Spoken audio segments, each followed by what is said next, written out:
Welcome to episode 2 of the Forgotten Gold podcast, where I interview people I've met just through saying hi, to prove that the most interesting people, well, they're all around us, and all you have to do is say hi. In episode 2, I interview a man by the name of Moon. From wrangling crocodiles up north with Valerie Douglas to being homeless in Chicago, this is a man that has lived many lives. So join me as we interview Moon on episode 2 of the Forgotten Gold podcast.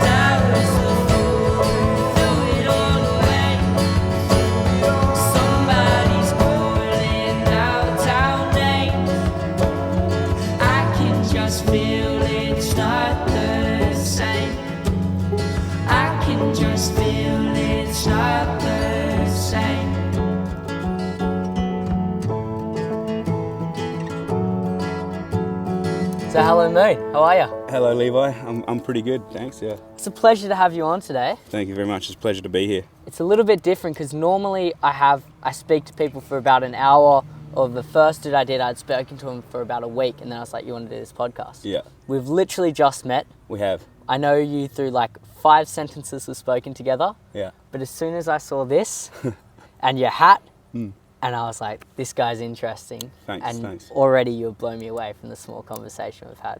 Yeah, well, yeah, I've got a few hours to kill anyway, so, so it's all good. Awesome. Well, how about we start with, what is this? What is this camp thing that you're living out of? So this is a nookie van, and I want to make sure that the viewers know that I didn't name it the nookie van, because that would be kind of creepy.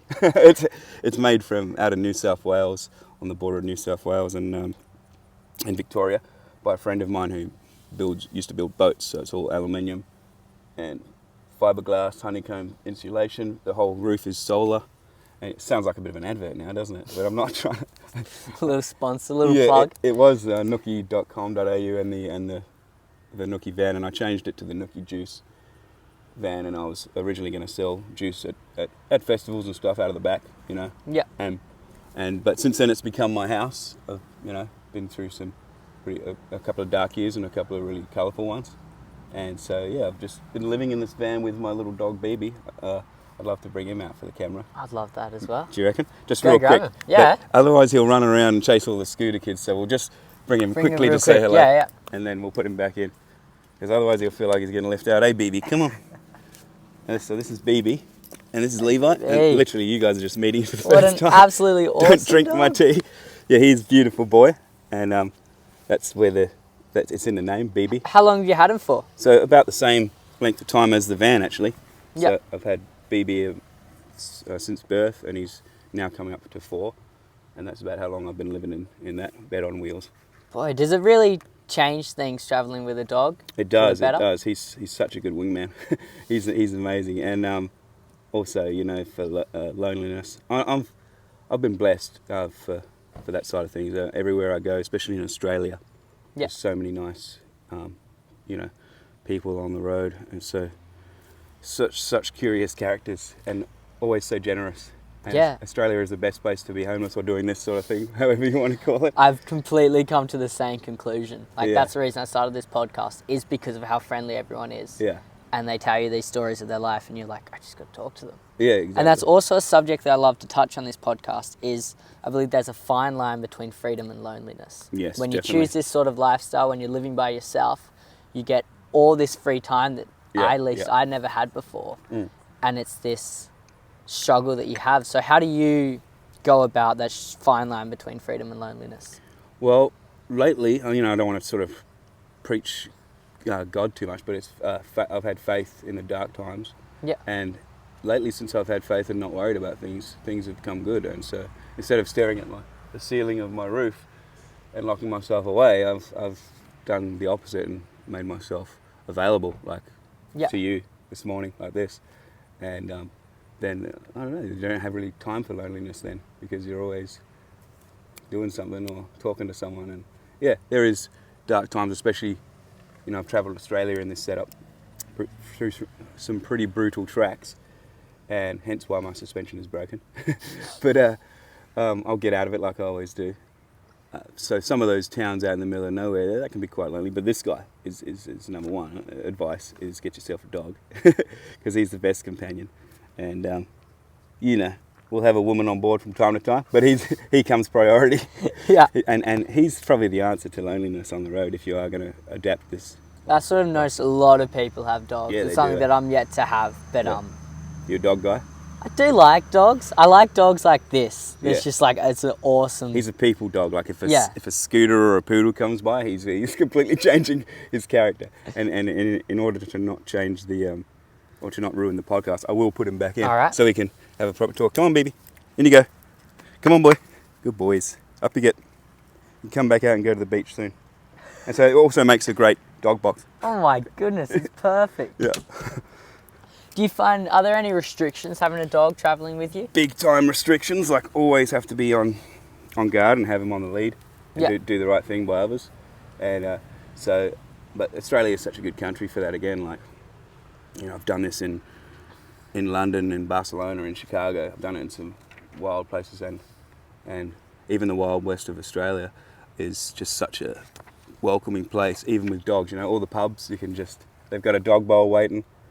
And so, but there has been some challenges. You know, like you can't leave your car for 5 minutes to go in and grab some shopping without somebody wanting to smash your window or complaining when they don't really know the Yeah. full situation. I look after, he looks after me more than I look after him. But in no way would I ever leave him in a hot car. But you know, you get these people, and before you know it, you've got the Ranger on your door. Yeah. And you don't need that in this lifestyle either. It's the last thing you want to see is a Ranger. Yeah, but that again, like I said to you earlier, some tips for you will be campers is come in late and leave early and clean up your mess. You shouldn't have too many problems. The Rangers are pretty cool. Yeah, they're often, all the run-ins I've had with Rangers, they've been lovely. Yeah.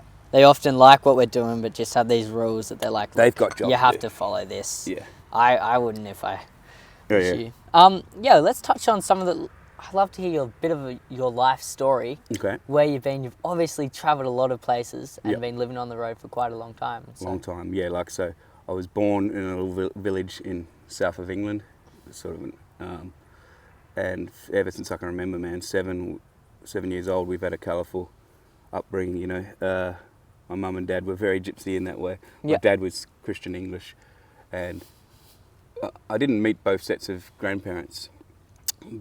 My mum was a seriously mysterious and magical woman, and she told me just before she died, you know, a year and a half, 2 years ago now, that, you know, we had some Romanian gypsy heritage there, which made sense because touching base back on the loneliness.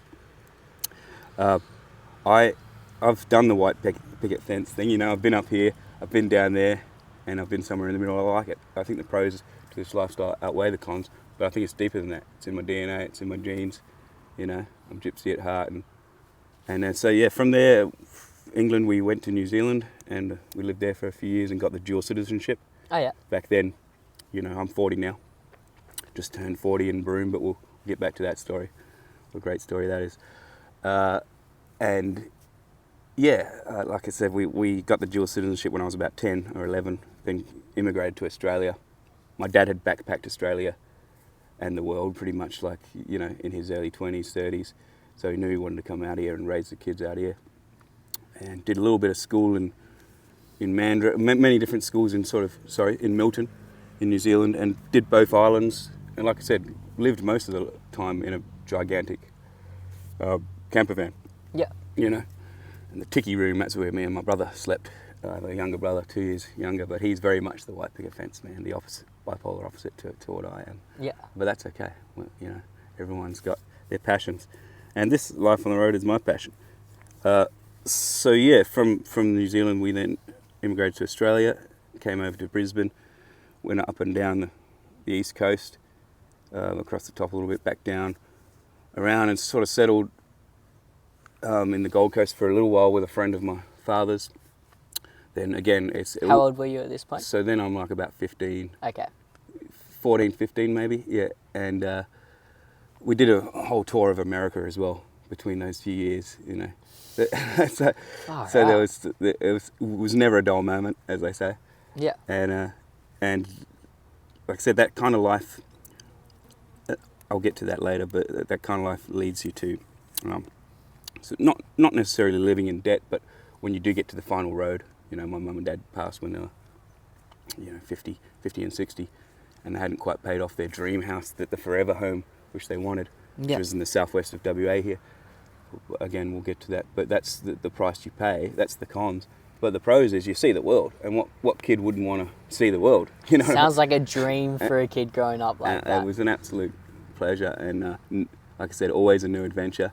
That's what I like about this. It's always a new adventure. From there we came across the Nullarbor, and Mandurah was high school for a while until I was expelled. I was a bit of a bad boy. Yeah. How were you expelled? We won't get into that. Okay. It's PG, right? Yes, preferably, yes. Maybe on a definitely. different episode we'll get into some of that. But and that's sort of like when I started realizing I was a bit different. Yeah. And you know, very different to the other kids, and yeah, just sort of went off on my own from there. I was about 14, 15, same as history repeats, I guess. Mum ran away from home at 13, and in no way was it a bad thing for her.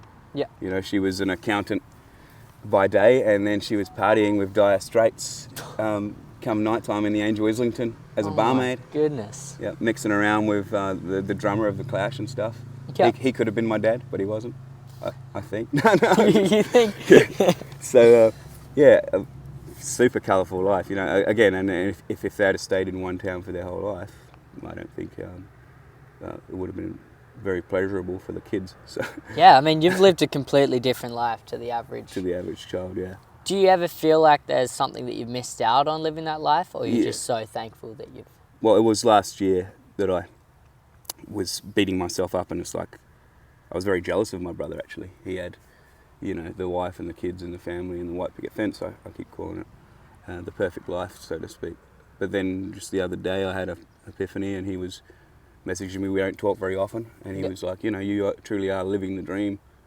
You know, so many people I've met on the road as well have all these responsibilities, and you know, I don't really. So I've just got the road, and so yeah, I bet myself up. I was like, what am I missing out on? Is that what I really wanted? But when I really broke it down, it wouldn't be fair on said wife and children, because in 3 months in, mate, I can tell you, I'd be wanting to hit the van and hit the road again. It becomes very addictive and contagious. Yeah. Do you think you ever lead this sort of life? I don't think so. It's funny you ask, because my ex-girlfriend, we just broke up over that. She wanted, you know, the 20 years of saving up and fly in, fly out work and the mortgage, and I sort of shut her down, and she's like, well, you're just going to be a drifter for your whole life. And I'm like, I think so. I've gotten to 40 now. I'm pretty happy. I've lived. I'm not suicidal, but I don't welcome death. But if I was to die tomorrow, I'd be a happy man. Yeah. Does that make sense? No, it makes complete sense. So we got to the age of About 15. about 16, wasn't 15, and then you move out on your own. it? Yep. I'm guessing you go and explore the world. And how do you save up for this adventure that's about to... Oh, my first job was like a plasterer's labourer. Yeah. I've now got so many skills, but back then you didn't need a ticket for anything as well. And just all the skills I've learned from my father and people on the road, I can pretty much do anything. I'm a master of what is it? A jack of all trades, master of none. With me, I'm pretty good at everything. I just don't have a ticket to show to the man. Yeah. And but we'll get to that when we talk about some other work in the Northern Territory and stuff. So yeah, I became a plasterer's labourer to follow in my dad's footsteps, because he was a mad plasterer. Like there's a place in France called Euro Disney, which is like a spin-off of Disney World, and my dad and his team of plasterers did the whole front entrance. So when you walk through there, that's my old man, and that's pretty special. That paid at like £50,000 back then. Wow, and that's a lot of money back. That's a lot of money now, and a lot of money back then as well. That's what paid for us to immigrate. Yeah. Yeah. So and again, in my work life, it's always just been something different. I've only really been locked into one profession for about 5 or 10 years, and that's slaughtering or butchering. And started out in chickens and worked my way up, and now I've done everything all the way up to crocodile. So, yeah, and so that's a good job to have on the road. Always, In fact, right now I'm stranded here with my springs, but I'm supposed to be down south in Jalbarigup helping slaughter some pigs. So there's never, and I got offered a job to butcher a bull just recently as well. So there's always good money and stuff like that. Yeah. But yeah, between the plastering and the butchering, there was odd jobs here and there. I tried my hand at, cash handling jobs. That's not for me. I'm great with people, but not so good with money. I think that comes with the gypsy territory. Yeah, yeah, definitely. Yeah. So yeah, and then I'll just take you to this last couple of years if you want. Yeah, sure. What I've been doing for a crust and getting by here. When I left, and so in the space of a couple of years, we lost 2 parents, 2 dogs. This is down in Hopetown near Esperance. Okay. And 2 properties. And like I said, my mum was intuitive and magical, and it was pre-COVID.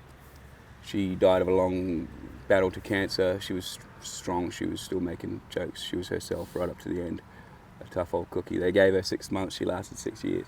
Oh my goodness, that's amazing. Yeah, Dad died while I was in America. That was a tough one. And then I came back from America because I actually have a wife in America. So I have a whole nother life in America which we'll get to. Okay. Yeah. Yep. It gets more interesting. Trust me. I am planning on writing a book one day, but I'll just try to. It's so many stories. Yeah, it's so hard to keep it on track because there are so many these feel like side quests that it sounds like you go on all over the place. They are, and I'll try to bring it back and get you some rough timeline. Okay. Yep. But so the last couple of years, so 3-4 years ago, both parents died. Then the last 2 years has been quite the opposite. It's quite colourful. She was on her deathbed. She told me to sell up and get out. Obviously, I'm unvaxxed, and again, I'm not trying to pro-unvax. I'm not some conspiracy theory. I had a test when entering the slaughterhouse a long time ago where they took a little bit of skin and tested against animal-borne diseases. So 1 in 100 are immune. If you grow up on farms or in little villages or whatever, you can form immunity to animal-borne diseases. Yeah. And then so you didn't have to get the immunisation. This is 20 years ago. I don't know if they still do it. So I just put 2 together when it came out, and I didn't get the vax simply because I thought it came from an animal, and I've already had that test and I'm immune. So yeah, simple as that. I'm a simple man, a realist. Just take a sip from my gypsy mother's lovely cup. Bone china, you got to have a finger out like that, innit? Okay, I didn't know that. I always wondered why they did that on films. Yeah, I'm not sure. I think it's balance or something. But yeah. So then I went straight up I got this set up and they told me I wanted to go up to the Northern Territory because that's somewhere I hadn't been. Done all of Tasmania, but that comes into the America side of things, so I'll wait for that. We'll come back to that. I wanted to get up into the NT and check that out. So I drove up there with no plan other than just to go there. Got this rig and they told me, you'll never make it. I went straight up the Nullagine and Marble Bar roads. I said, you never make it, you crazy bastard. And, excuse the language. And, I sent it through some of the harshest tracks ever, the Nullagine, Marble Bar up to Broome. And I spent about 6 months there living and working with Valerie Douglas. Wait, aren't there water crossings and stuff on this road? There are. This is 2 weeks before the floods. How did you, yesterday, literally, how did you do it? It's insane. I have no idea. There was a huge gully and I sent it through it. I just sent it hard, and there was a guy getting pulled out with a grader with a Suzuki Swift, and they told me to turn back, but I just kept going. Oh, maybe I had a death wish. I feel like everyone should know you are in a Ford Falcon. Yes, Ford Falcon. A caravan on the back. A teardrop camper, I think they call them. That's and there's some pretty rough roads. Yeah. It was very rough. That first stretch was probably the most brutal, but I did come back in the Outback Way as well, which again is a dirt bike or a four-wheel drive track, but it can be done. I'm living proof. Dude, you got no shocks in the back of your wheels. I don't have any shocks. I lost my body kit, smashed up all my solar panels. It's not recommended, guys, but it can be done. And if there's a will, there's a way. Yeah, when and I if go- you're a jack of all trades, then boom. when I go to Victoria next year, I'll be taking the ocean road. That's for sure. Yeah, I think that's a smart idea. I don't need to prove to anyone anymore. No. But so yeah, 6 months. What an amazing 6 months it was in Broome. Do you know Malcolm Douglas? I actually A don't. lot of people don't. It's okay. Should I? Yeah, I think you should. But I knew Steve Irwin and didn't really know too much about Malcolm Douglas. He passed 10 years ago, and his wife's been looking after the park ever since. Okay, so what are you doing up there with? So I pulled into a caravan park again. No plan. There was an advert for a butcher or a slaughterman, and I just assumed it was going to be cows. Rang the number, and it was Valerie Douglas herself.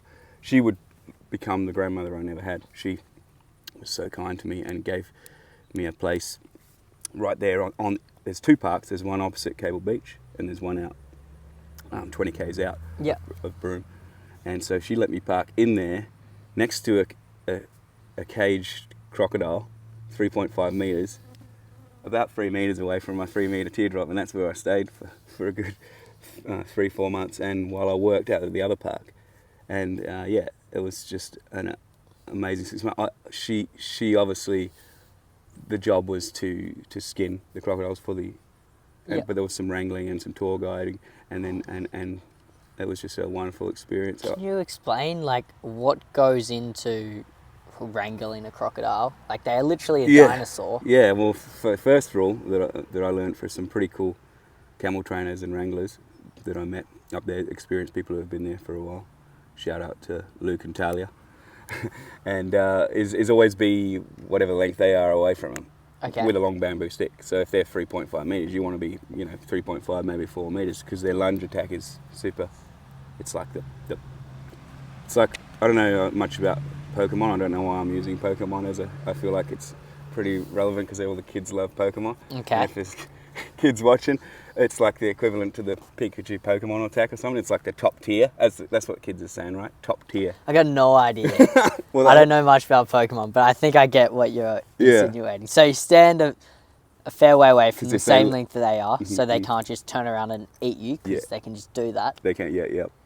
And what, you've still got to jump on top of them to wrangle them? That's the old way of doing it, and it stresses the animal. And believe it or not, as crazy as they are, they're actually very misunderstood animal. They can die from shock and from stress. So you don't tape them up and jump on them like they do in some other places.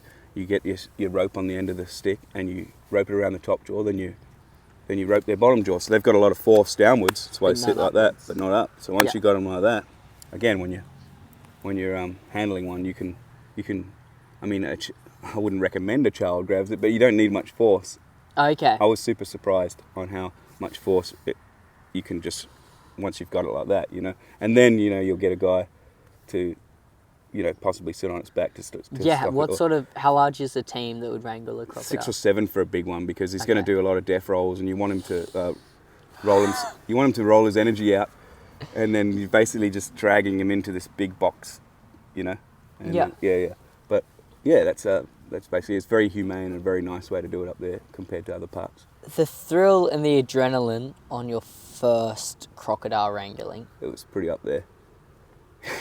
How scared were you? Like, take us through the first time. I think that's always the most scary. Yeah, it was, and it was quite a big one, I guess. It was at least a couple of meters, 2.5 or something like that, maybe 3, yeah. But it was only a freshwater, and I was told they were much more chill. But it's still, I think I was actually enjoying myself more. It was more adrenaline and thrill than fear. But again, I said before, after my life and what I've been through, maybe we can do an MA15 or an 18, and I'll go through some of the other stuff I've been through as well. After all that, I wasn't actually real too scared. I don't fear death anymore, and that allows me to live. There you go. Yep, I feel like that's a very good way to say it. Yeah. But surely you would have had some close encounters? Yeah, or definitely. It's done so professionally that that's ruled out quite a fair bit of the time. They are pretty professional up there. Like, I think Malcolm was capturing them in the wild, sort of in the late 70s, early 80s. Okay. So he's passed that knowledge on down to many wranglers, and so they know what they're doing, you know what I mean? And I felt safe being around those guys. Yeah. So, yeah, from there and partying on the beaches, and because it was the end of wet season and it came into the party season, where it's an amazing place to party if you want to have some good fun on some good beach parties. Go to Broome, and there's so many backpackers, and if you get in early enough, I think around May you can find work no matter what. Yeah. And so yeah, 2 weeks turned into 6 months. Well, maybe I need to go wrangle some crocodiles. I think you should give Valerie Douglas a call. I would be quite keen. Far out. That would be awesome. Yeah, and from there it got more colourful. I went to Darwin and met some pretty cool people up there. Shout out to Jimmy and Kelly, and they took me out on their yacht, and I experienced my first land sandbar party. Okay. Oh. You've heard of them? Well, I know what a sandbar is, so I'm guessing it's just a party on a sandbar. So you cruise your yachts out there or your boats, you hang around this certain area. Didn't even know this. And as the tide comes down, the sandbar comes up and the barge parks out on there. It's got all the speakers. You got about 3 or 4 hours to get lit, as the kids say, and have a good time, and then you jump back on your yachts and cruise back into Darwin Harbour, and what an experience that was. And from there I met a crew, I'm pretty sure I'm allowed to talk about it, a Netflix crew. I won't spill the beans too much, but there's a series coming out, I think it's already been posted anyway, called Desert King, and I've seen it. In Tipperary Station. And so I was out there mainly just running props and running vans, met some pretty cool characters, and so I stayed on there for about 3 or 4 months, and I've got a lead on that in Victoria, hoping to be an extra or maybe even starring a part, we'll see. And so I'm following that up in the next couple of weeks. I'll be heading to East after the music festival, the Nannup Music Festival, get down there. I've heard good things about Nannup. My mates played there last year. I've got a lot of friends that go there every year because it's just so good. It's so good, yeah. I've got sort of family ties, like I've got no family here now, but Mum and Dad bought a hippie camp there. Here's another cool story. Yeah. A long time ago, a place called Ale Farm.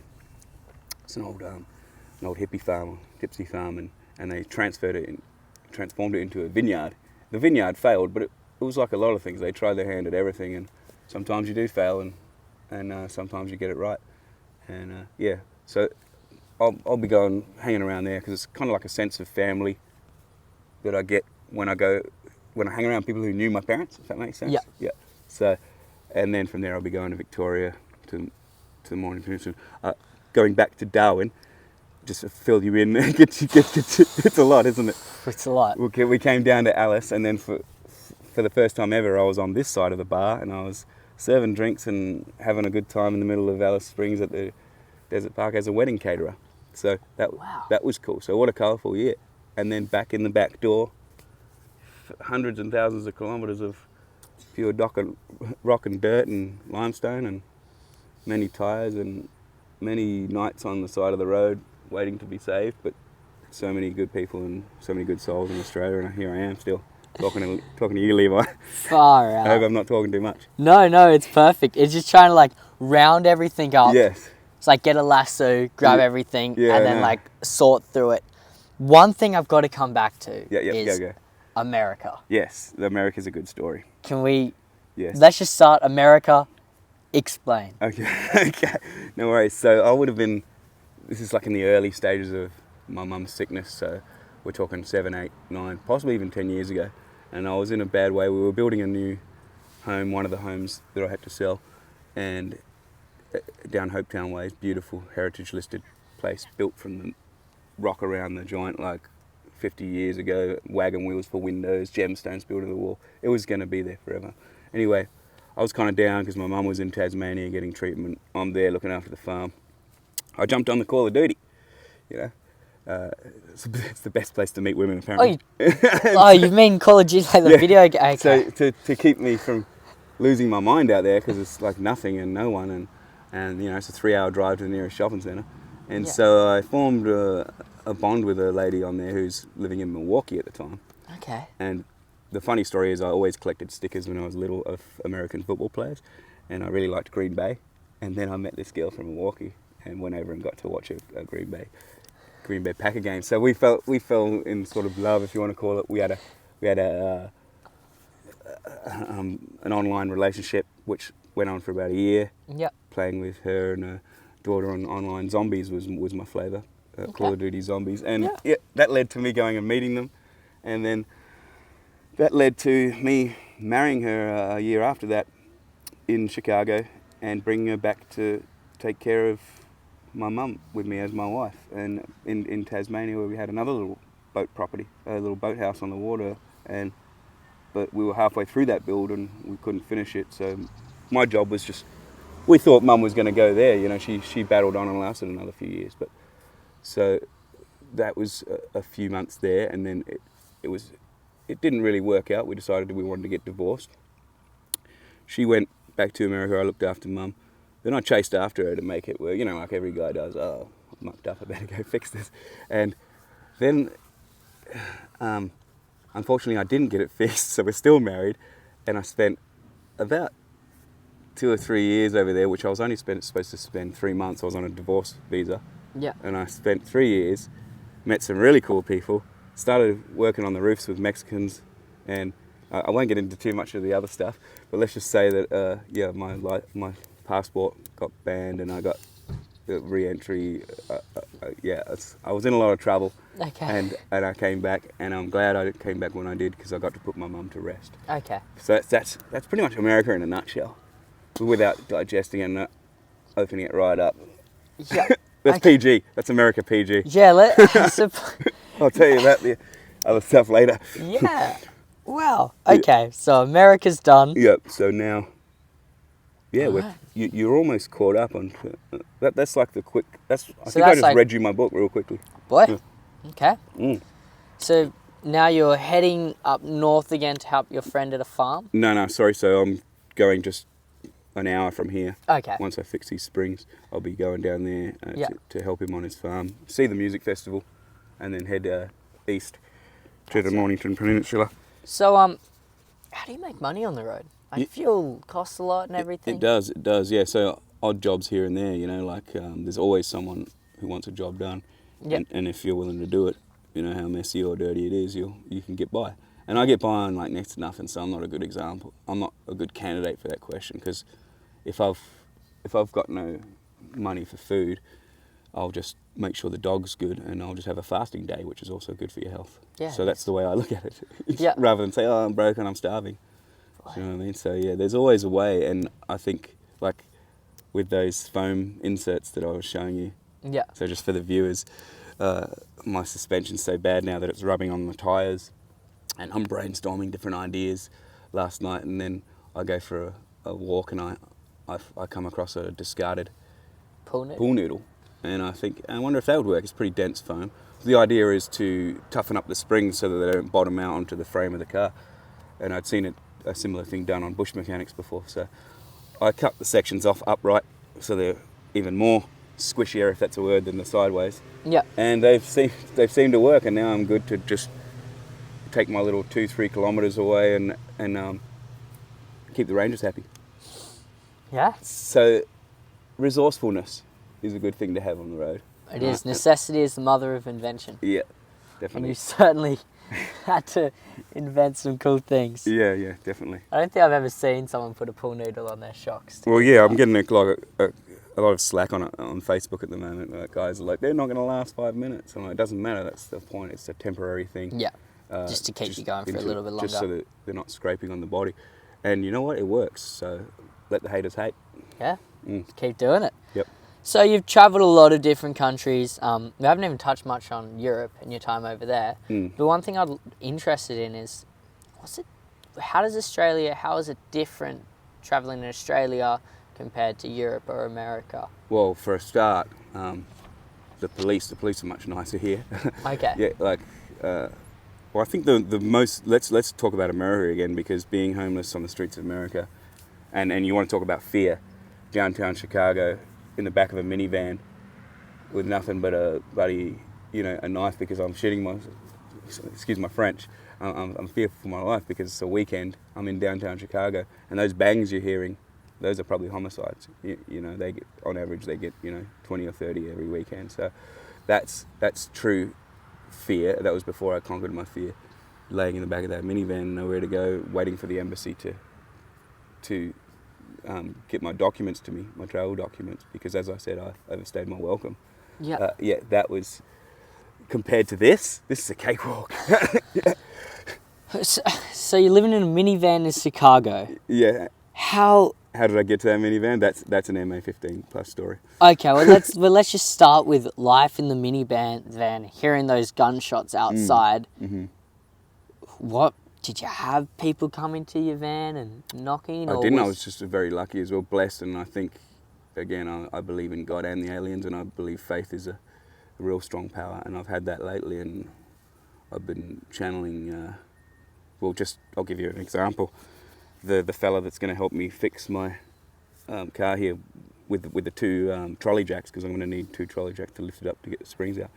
His name's John. My father's name was John, and when it happened, I was channeling and reading a bit of John 3:16. I don't know if you know much about the Bible. Again, I'm not going to Bible bash the viewers. Isn't John 3:16 for God so loved the world? Yeah. He gave his only begotten son. Yeah, but I was delving deep into the passages, and then all of a sudden this guy appears out of nowhere.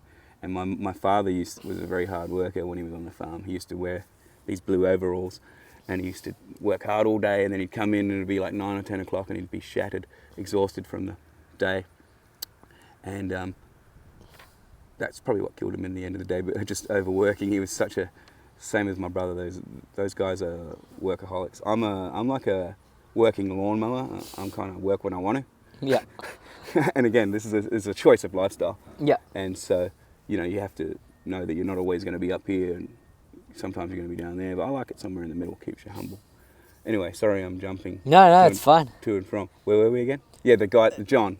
Okay, John. Yeah. So John 3:16, John appears out of nowhere, and he's wearing almost the same blue. It's like a lighter blue, but he's wearing overalls, and he's in a van similar to yours. Yeah. And he just comes out of nowhere and offers me some mechanical help. So I don't know.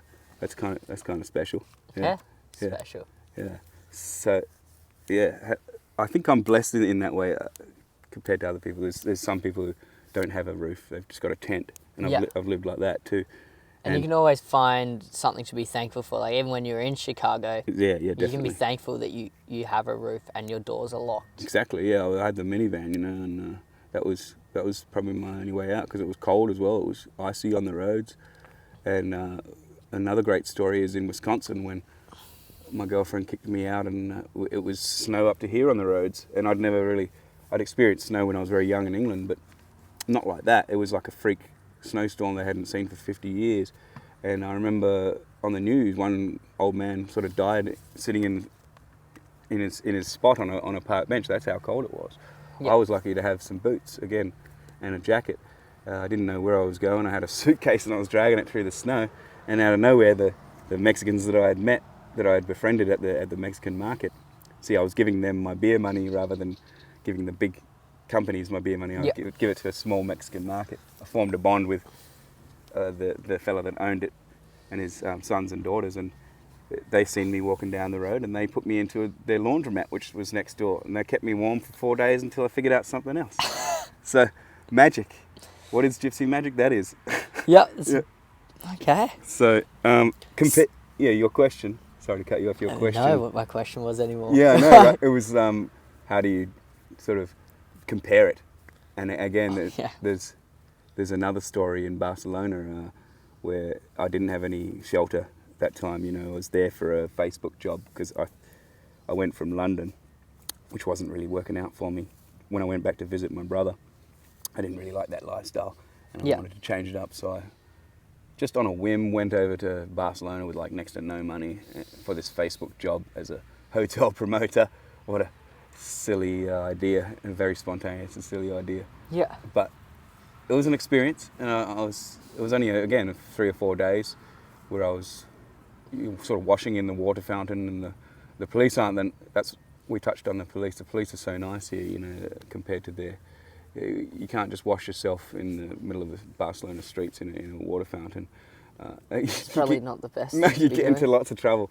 And then I was sort of sleeping next to the zoo, because I figured that would be the safest place, and there's, wild animals on the other side of the fence. I don't know, it's just compared to, if you take that and then compare it to the situation I'm in now, it's like, it's just uncomparable. This is paradise. Yeah, this is paradise. This is beyond paradise. There's a shower right there. There's a beach in an ocean.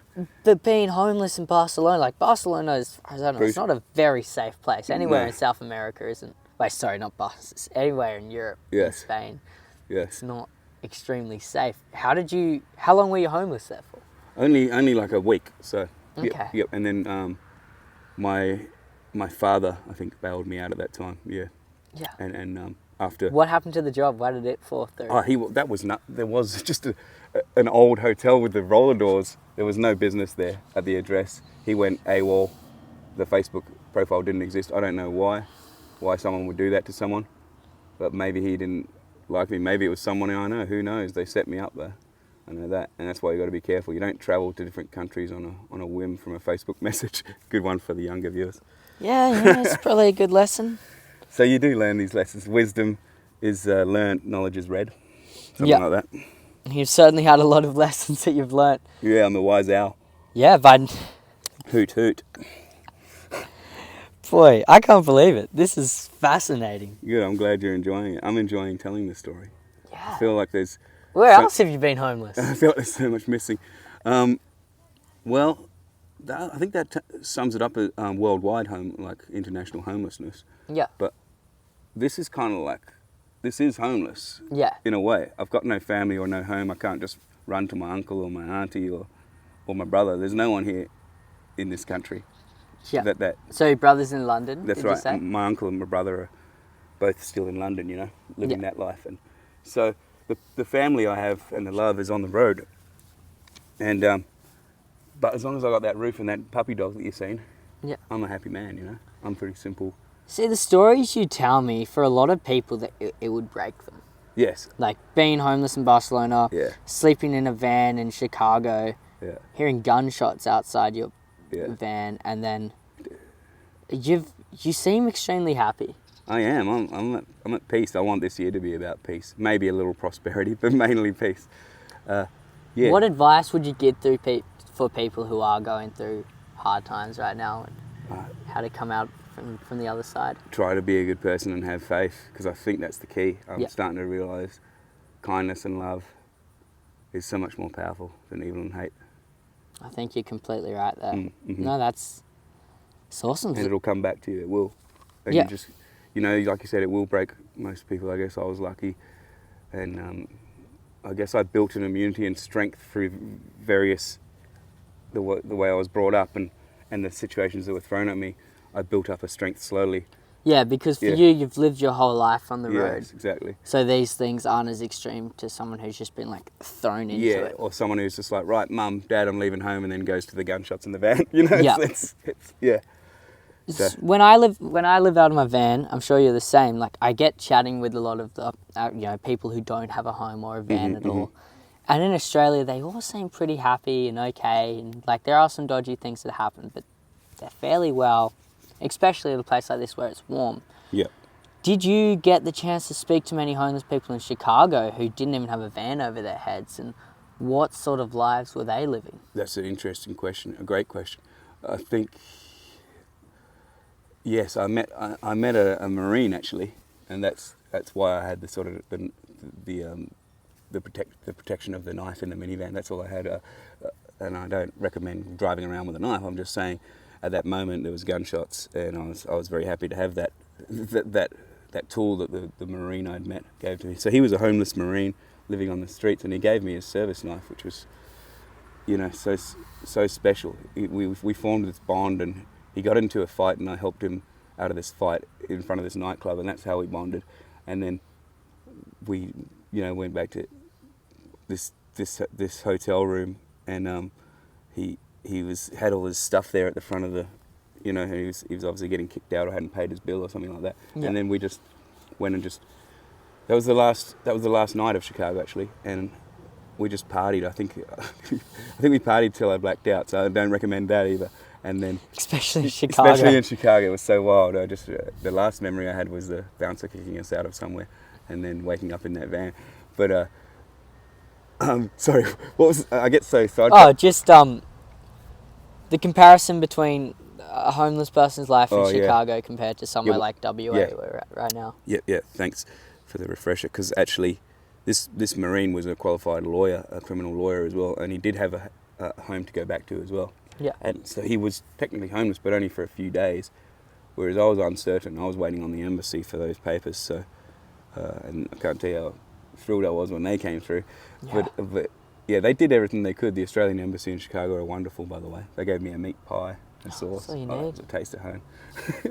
And also they tried to help me the previous year, but I was so sort of lost that I didn't make the bus trip from Wisconsin to Chicago. But anyway, yeah, compared to the homeless people in Australia, that we're very jolly. The homeless people in America are not so jolly. Every homeless dude I met in Busselton has actually been lovely. Yeah, I dropped like a can of pears off to this guy living in a tent. I never met him. I didn't want to bother him because it was quite early. But the lady who I was just talking to as you showed up, Yeah. you know, she gave me a couple of bread rolls, and I think that's what it's all about.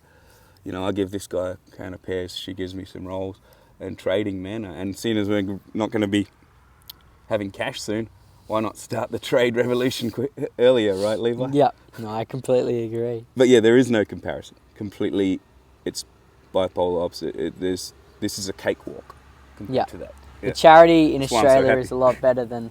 Yeah. I suppose when you're living in a city like Chicago where there's that many people, that instead of when you see another person on the street, you're like, how can that person help me? You think, oh, there's more competition. That's how I think it is in the cities. And so your homeless people and your people who live in these lives see the other people there as competition rather than like, let's help each other out. Yeah, I think you nailed it there. Yeah, for sure. Awesome. Well, look, I feel like we've only touched the surface of you and your life, but I think we'll wrap it up. Yeah, sounds good. At the end of each one of my podcasts, I always ask, because of the song that I've got coming out and the name of this podcast is called Forgotten Gold. Okay. And so the one question I have for you is, what does the phrase forgotten gold mean to you? Oh, forgotten gold. That's tough because I'm trying to write a song too, but it's taken me 20 years to write this thing. And forgotten gold. To me, it's about the heart. You know, I've got this line I'm working on about how my heart is lonely. It's the heart of me that's lonely. My soul's not lonely. It's my heart. Yeah. And, my heart's been shattered, but we'll get down to that in a different podcast because I like the way we're ending this one. Yeah. But so, forgotten gold to me is getting my heart back. You know what I mean? Yeah. Like, yeah, remembering my love again. Yeah. That's perfect. Yeah. Awesome. Well, thank you, Moon. No It's been a worries. pleasure. Thank you very much, Levi. And, thanks for having me. I feel like everyone's going to love this. Sweet. Sweet. I can't wait to see it.